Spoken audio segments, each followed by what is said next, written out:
السلام عليكم ورحمة الله وبركاته. اللهم صل وسلم وبارك على سيدنا محمد وعلى أهله وأصحابه أجمعين. أخبارنا النهاردة سحب شوكولاتة شهيرة من الأسواق العالمية لاحتوائها على الزجاج. قبل ما نعرف الخبر ما ننساش اللايك والاشتراك في القناة وتفعيل الجرس عشان كل أخبارنا الجديدة توصل لكم بإذن الله. قامت إحدى الشركات البريطانية الشهيرة الخاصة بالشوكولاتة بسحب أحد منتجاتها من السوق بسبب مخاوف المواطنين من الأضرار التي قد تقع عليهم من تناولها بسبب احتوائها على مادة خطيرة. وحذر المسؤولون عن الغذاء من تناولها، خاصة من يتناولها عن غير قصد.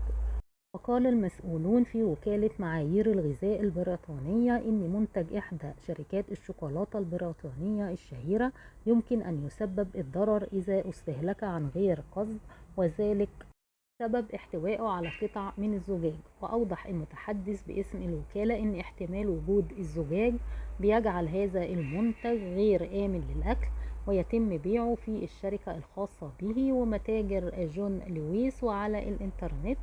وورد في إشعار على الموقع الإلكتروني لوكالة معايير الأغذية: تقوم شركة الشوكولاتة الشهيرة بسحب المنتج.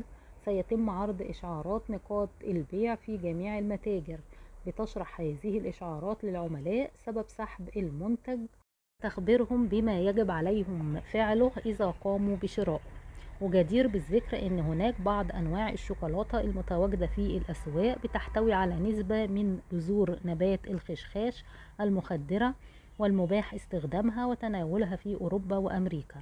واستخدام بذور الخشخاش في الشوكولاتة له عدة أسباب، منها إنه غني بالقيمة الغذائية وبيحتوي على ألياف عالية بتساعد في زيادة حجم العجين، وكذلك غني بالبروتين والدهون المشبعة والأحادية وبعض أنواع الفيتامينات والمعادن والأملاح والكالسيوم والحديد والفوسفور والبوتاسيوم، حسب ما أوضحه الدكتور مروان سالم أخصائي التغذية العلاجية خلال حديثه مع الوطن.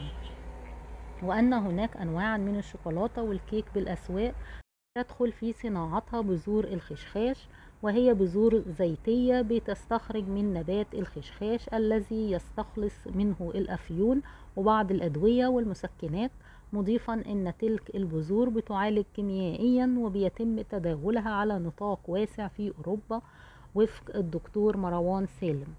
ويطلق على زهرة الخشخاش الموجودة في الشوكولاتة اسم زهرة الأفيون أيضا. ظهرت في التماثيل والنقوش القديمة، وهو الأمر الذي أثبته علماء الآثار الذين اكتشفوا وجود قوارير صغيرة على شكل كبسولات الخشخاش عام 1600 قبل الميلاد. وذكرت شبكة مونte كارلو الدولية فإن زراعة زهرة الخشخاش بينتشر في أكثر من 50 دولة على مستوى العالم، وبتحتل أفغانستان المرتبة الأولى في إنتاج الأفيون، بالإضافة إلى أن تأثير المادة السائلة المستخلصة منه لا يختلف عن باقي المخدرات التي تذهب العقل وتضر الجسم. دي كانت اخبارنا النهارده، ولو في اي اخبار جديده هجيبها لكم باذن الله. ما ننساش اللايك والاشتراك في القناه وتفعيل الجرس عشان كل اخبارنا الجديده توصل لكم باذن الله. ومع السلامه.